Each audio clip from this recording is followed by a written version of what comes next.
Of this. You know, I really was working on the Tiger at the time, and was, you know, been 3 years at it, you know, was blown out. Really what I wanted to do was lie in a hammock and read books that didn't have tigers in them. That pretty much was my goal for Mexico. And I was at my computer one day, and this voice kind of came into my head, and it's the first line of the book. It said, you know, I'm sorry to bother you, but I need some assistance.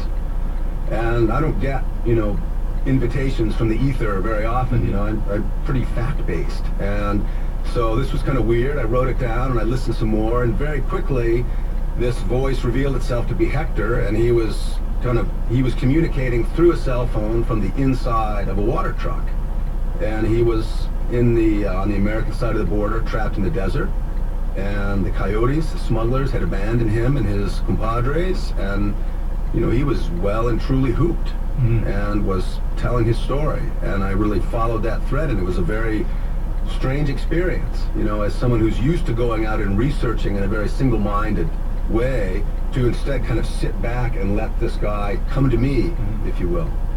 So, you know, that Hector came to you, and you had to give voice to this nonfiction character. It is a Zapotec I hope I'm pronouncing that right. He's a Zapotec person. What was it like, not only giving your voice as a writer over to a non-fiction character, or sorry, a fictional character for the first time, but a Zapotec character, you know?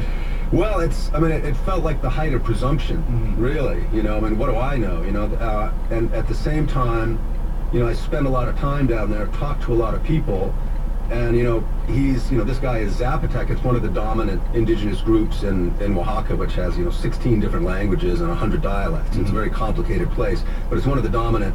And you know, these are kind of regular guys, you know, and he's, you know, trying to mediate the tension between this very traditional agricultural village life, and, you know, he's got a cell phone and wants to go across the border and make some money, and his father's, you know, harassing him to do this, and, you know, he's trying to figure out, how do I be in the 21st century, just like the rest of us are, really. You know, he's just coming from a slightly different point of view. And so how do you,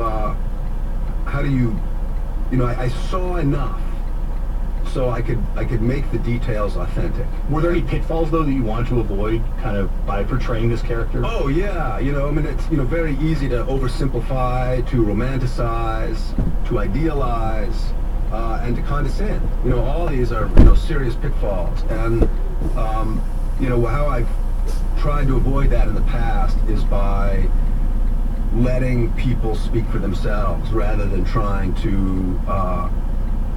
you know, interpret them for others. You know, basically create a platform that they can stand and speak from. And, you know, you have to educate yourself enough to know what that might be, and give them the right situations. But then,